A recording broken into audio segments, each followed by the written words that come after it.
where lipos are drained and knowledge is gained. This is MagDump. I'm Andrew. And I'm William. And today we are talking about the most important part of your gear in HVZ. Absolutely. So we all play HVZ. We've all been to several games. We've all seen lots of stuff. Lots of people try some creative things. So Andrew, what would you say is the single most important item any player can have in their loadout? I want to say loadout, but it could be like on their person, something they carry with them, part of their clothing, whatever. What is the single most important item to have on your body when you play HVZ? Go. Before we can answer that question, right, let's just go through what are all the things that you are doing during HVZ? You're running, right? Running. You are hiding. And you are blasting.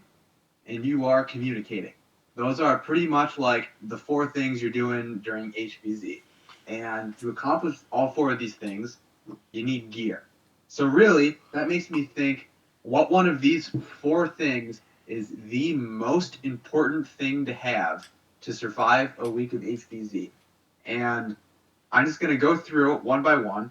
If you can't communicate, you can still survive HVZ. I've seen lone wolves extract. Lone wolf. Nice. If you can't blast darts or throw socks, hot take, you can still survive HVZ, right? Oh, absolutely. Didn't we used to like have a sticker or as a pin? As a pin we'd give people if you survive a mission without a blaster. Yep. If you can't hide, you can still survive HVZ because people walking around during HVZ, they don't hide anyway. In fact, I've only ever seen like one or two humans survive a mission purely because they hit. But that's another story for a later time. Oh, I've done that. And what that leave us with? Running. I think the absolute most important thing that you can do and you can train for HVZ is running, which means that the most important bit of gear you can have on your person is a good pair of running shoes. Interesting. Interesting. That's definitely What do you think about that? definitely a take. I think you're right. I think HVZ is a very mobile game. You're always on your feet, no matter what school you're at, no matter where you're playing, no matter whether you're inside a building or outside in the dark. You're always on your feet. And like that's never going to change. That's never going to go away. You're never going to be allowed vehicles. So you're right. I think the piece of gear that you're going to be using the most, no matter who you are or what blaster you run, is your shoes. So a good pair of shoes is nothing to sneeze at. Yep. Of course, I know some of you listeners out there, you're probably thinking, I can't run very fast anyway. I carry a big blaster. I carry lots of ammo. No zombie's going to attack me. And I respect that opinion, but I also respectfully disagree with that opinion.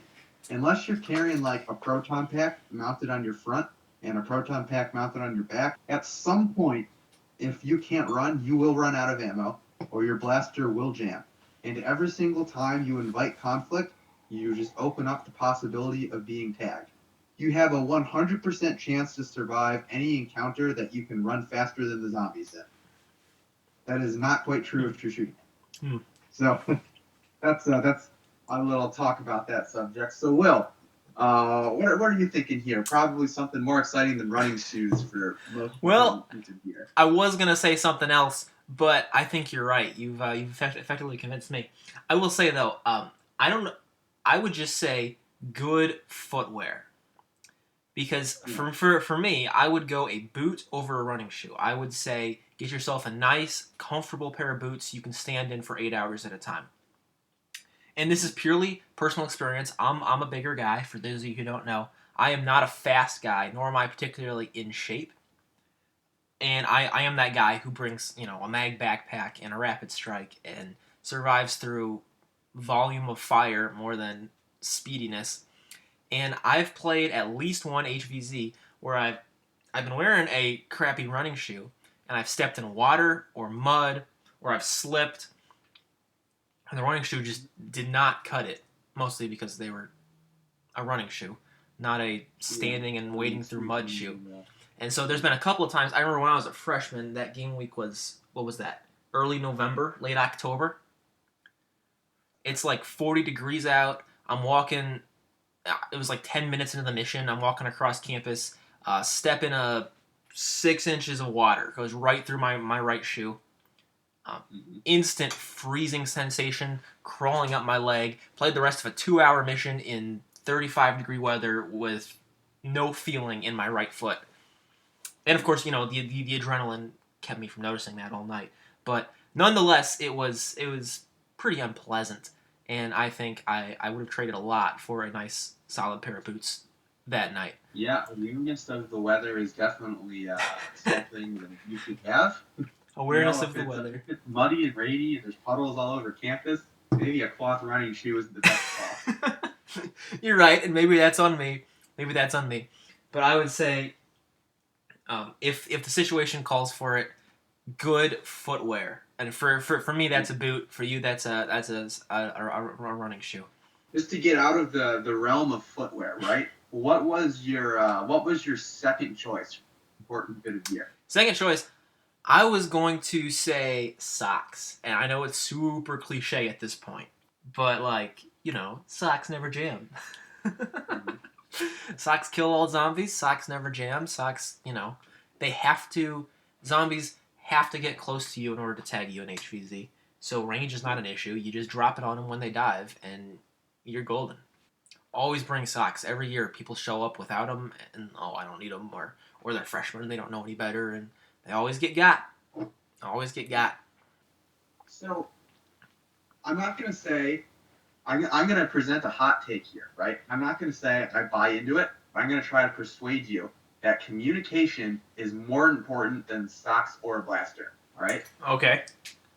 So I know we've already talked about how you can lone wolf HVZ, right? Right. It's possible, but think about all of the people you've seen that have extracted HVZ at Purdue, right? Right. All of your notorious players, they're always part of a squad.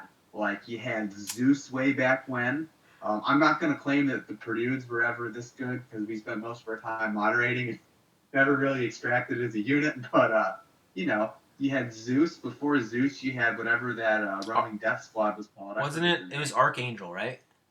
Yeah, it was Archangel.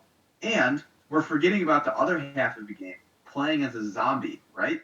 When you get tagged, you're still playing the game. You still need all of the, you still need gear, but all of your human gear you don't use, which makes me think that communication gear, be it radios, walkie-talkies, Discord voice chat, Zello's a good one, but your communication method, I think, is more important than the blaster that you bring. Interesting. I will be absolutely honest with you. I think I've used communication equipment like that maybe twice, including that game in 2016 where I was a freshman. Yeah. I don't think, and again, that's on me. I've seen human players use it. I've just always not done that. Yeah. So I can't speak from experience. There is my point. I don't have personal experience with that. But it definitely makes a lot of sense because that's another thing that's super practical on both sides of the field. We've definitely seen some super effective zombie squads with Discord voice chat, coordinating their strikes across campus, and just generally finding people in general.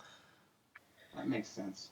I think if I had to overall rank the different types of equipment you could get, overall your S tier, that's going to be your sneakers, your running shoes, your boots, whatever footwear you need to get from point A to point B as fast and as safe as possible. Number two, I think probably your A tier. I think I'm probably just going to, I know I just argued for communication. I think I'm going to put the blaster there anyway. I couldn't convince myself. I think communication's important. I think the blaster is more important because inevitably you are going to have to either, you're going to have to shoot a zombie at some point if you want to extract. I think after that comes the communication, and the only reason I put communication lower is because I nearly extracted my freshman year if I brought pockets in my clothes. I had zero friends, zero communication with anyone. I just followed the biggest groups around. However, so that leaves communication into our B tier. Although I think communication has the most potential to change a game if you're good at it. But I wouldn't say it's important to succeed in HVZ, but being successful at communication makes your general success much greater than any of the other categories. But like you can still be successful without it, whereas you cannot be successful without footwear. But if you're good at it, it's a huge boon. And then finally, last place is your clothing, your tactical gear, your camouflage, your stuff like that. People make tack gear out of duct tape. It works fine. You don't need to shell out $50 at a thrift store to buy your military surplus mag pouches. I feel called out. You're calling me out right now. They look cool and not necessary. Alrighty, I think that's apt, at least in my humble limited experience at Purdue University. Yeah. I'm actually going to wrap us up there. That's just a little bit over what we want to do. We touched briefly on squad size. Talked about some of the historic squads at Purdue. We will be going over that much more in depth next time. So all you listeners out there, make sure to join us on our next mag dump as we discuss squad compositions. For the rest of you, thank you so much for listening, and have a great night.